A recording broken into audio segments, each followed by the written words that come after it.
Hello everybody and welcome to this general walkthrough of all 9 holes of the upcoming fall major tournament in Golf Clash. We are playing a full 9 of the Parc de Paris, and as usual I'll be talking you through the overview diagrams with some suggested routes and elevations.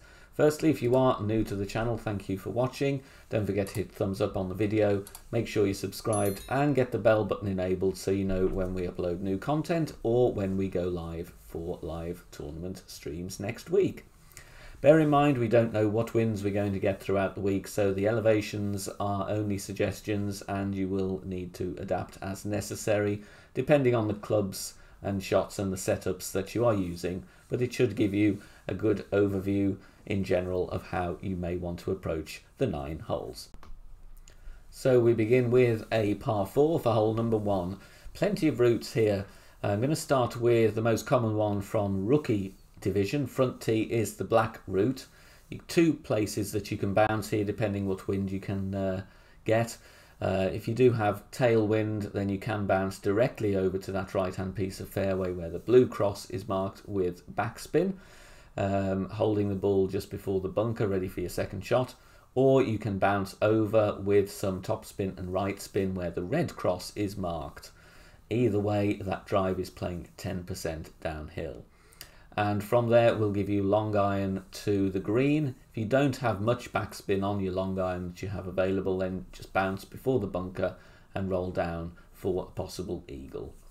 The white line in the middle has been used quite a bit in Pro and Expert when we've had a decent tailwind, kind of 6, probably 7 miles an hour or more, but you will need a good 5-6 bars of topspin on your driver.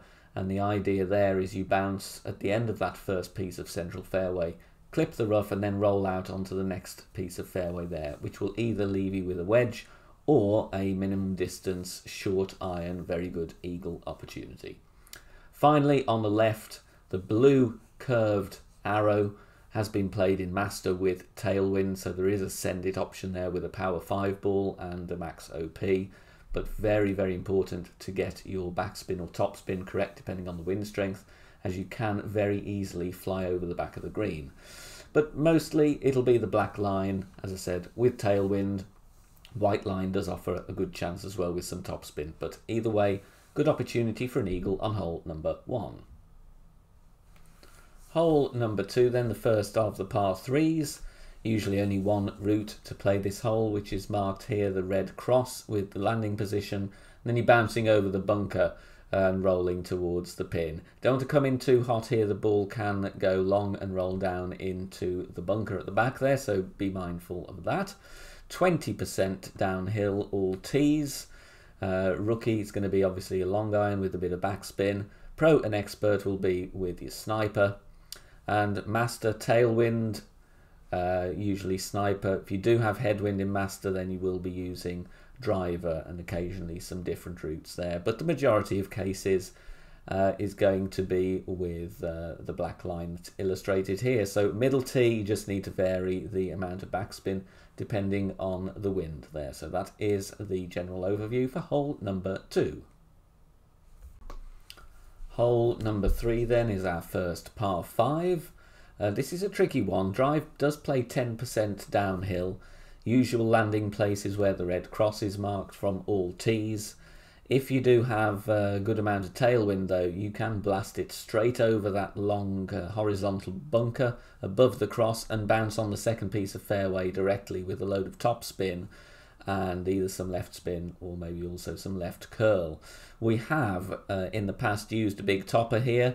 Not the most accurate of clubs, but with a power 5 ball, you will be able to bounce over the bunker from rookie tee and get a good way down that second piece of fairway. So plus 10 on the drive there, general elevation. And then second shot is slightly uphill, so we play minus 5%. You can either go directly on the fairway before the green with some backspin, or if not, you can bounce over as well. Bear in mind there is a bit of a left to right slope down from that green area, so it is a little bit tricky to try and drop this one. But a very challenging hole. Obviously, depending what clubs you have, especially from front tee, you might want to pack a wood club with a little bit more distance for the second shot, just so that you will reach the green in 2. But obviously this will vary depending on what wind direction and strength we're going to have. Hole number 4 then, another par 3. 2 routes here, and it's going to be interesting with the changing wind conditions if you see many people go for the wide route or not, now that we can't dial in things throughout the week with the same wind direction. General route is the black line bouncing where the end of that tree shadow is.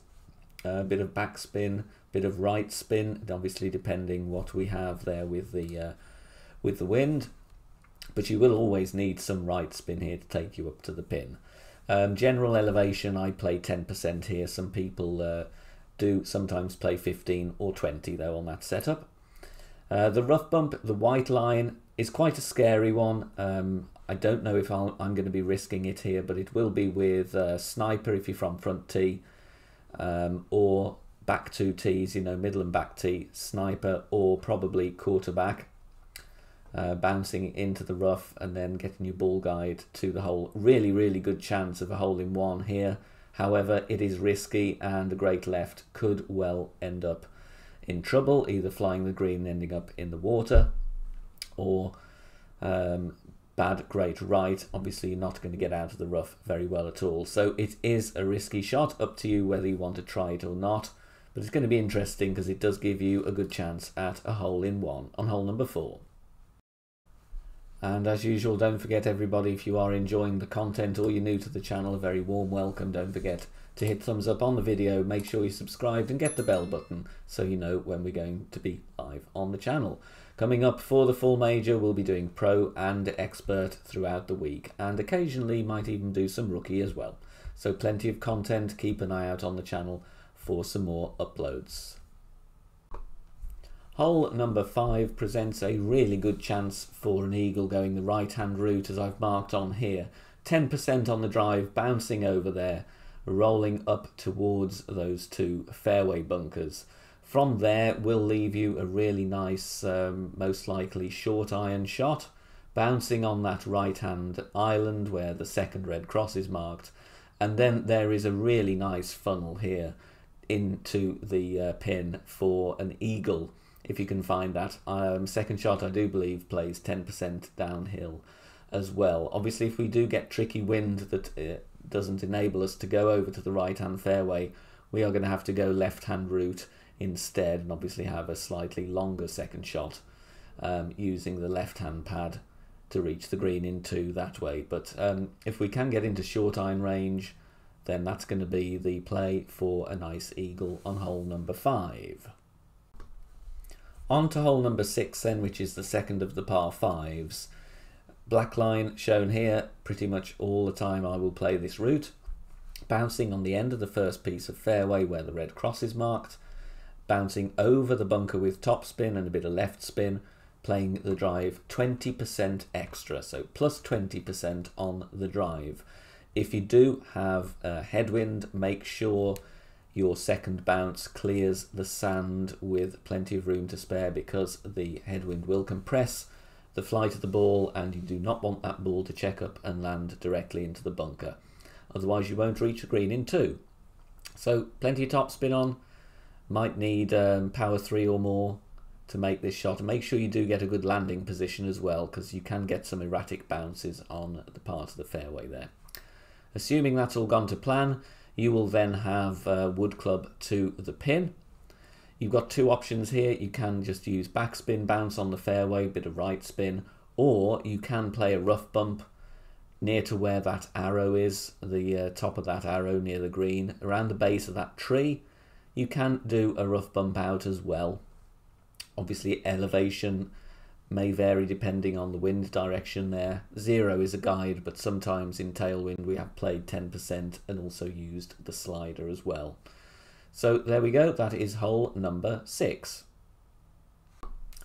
Hole number 7 then. Now a lot of people think it's very tempting going the black line here to go full blast and bounce over, but the issue there is that you're probably going to end up in the bunker or the rough, and even if you do make it onto the fairway, you don't have a very good view of the green. The trees are very often in the way. So if you are playing black line, lay up. Quarterback is great here for the ball guide.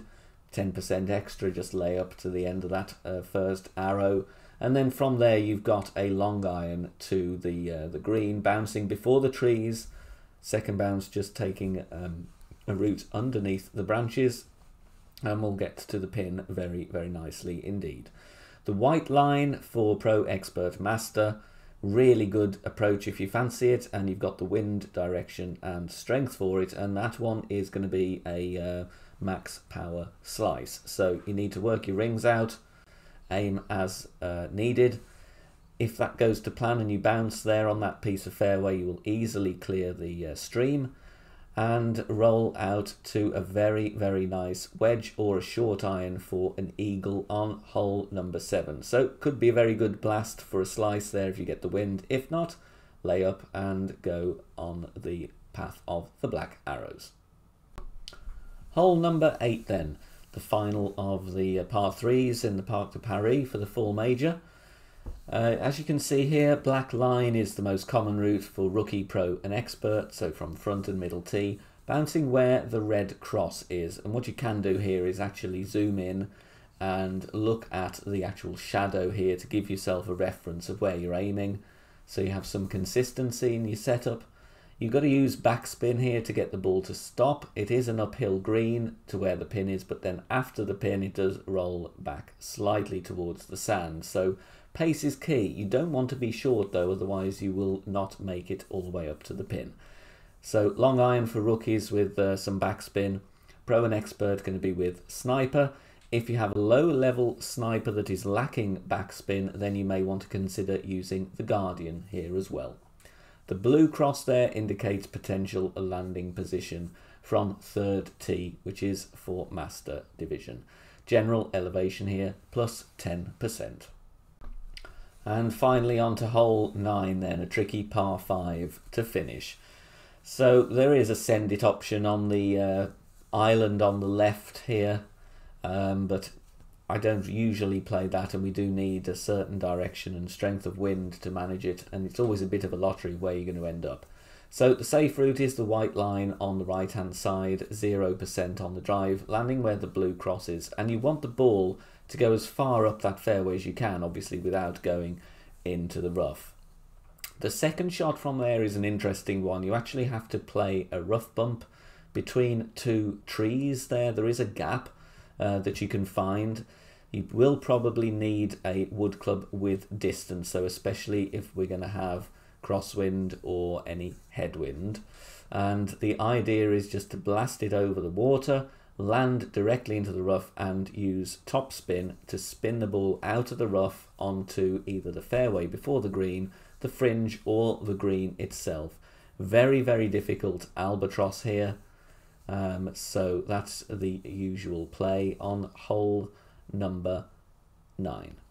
So hope you've enjoyed the walkthrough for the full major, and all the best for whatever divisions you're going to play the tournament in, and hopefully I will see you all very soon for one of our live streams next week. Thank you for watching, take care, bye for now.